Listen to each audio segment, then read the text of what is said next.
টানা বর্ষণে কুড়িগ্রামের তিস্তা, ধরলা ও দুধকুমার নদের পানি বৃদ্ধি পেয়েছে। বিস্তারিত জানাতে যুক্ত হচ্ছেন সহকর্মী জুয়েল রানা। জুয়েল, কি ধরনের সমস্যার সম্মুখীন হচ্ছেন স্থানীয় বাসিন্দারা? ইসরাত, আপনি জানেন যে দেশ এবং দেশের অভ্যন্তরে ভারী বৃষ্টিপাতের ফলে কিন্তু কুড়িগ্রামের ধরলা, দুধকুমার এবং তিস্তা নদীর পানি কিন্তু আসলে বৃদ্ধি পেয়েছে।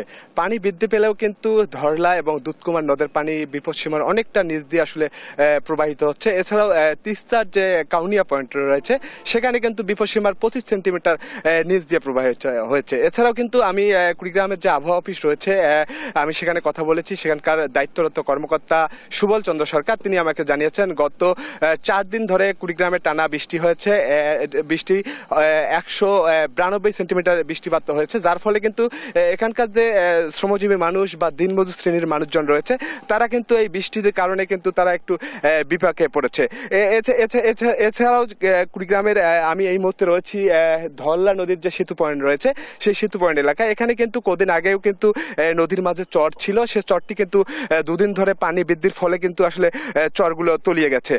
এছাড়াও আমি কুড়িগ্রাম পানি উন্নয়ন বোর্ডের সঙ্গে কথা বলেছি, তারা আমাকে জানিয়েছে আগামী 1 থেকে 2 দিন কিন্তু পানি বৃদ্ধি পাবে। পানি বৃদ্ধি পাওয়ার পর কিন্তু আবার পানি কমতে থাকবে। তাছাড়াও কিন্তু তারা জানিয়েছেন যে পানি বৃদ্ধি পেলেও কিন্তু বিপদসীমা অতিক্রম করার কোনো সম্ভাবনা নেই এই মুহূর্তে।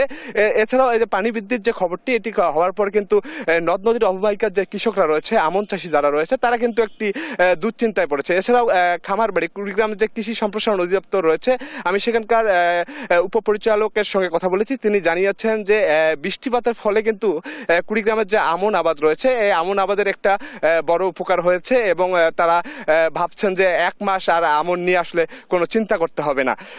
এছাড়াও নিম্ন অঞ্চলে আমি খবর নিয়েছি, তিস্তার যে নিম্ন অঞ্চল রয়েছে সেখানে কিন্তু বাদাম যে তারা বীজ রোপণ করেছিল, বাদাম সহ অন্যান্য ফসলের, সেখানে কিন্তু একটা ক্ষতির আশঙ্কা করা হচ্ছে আর কি।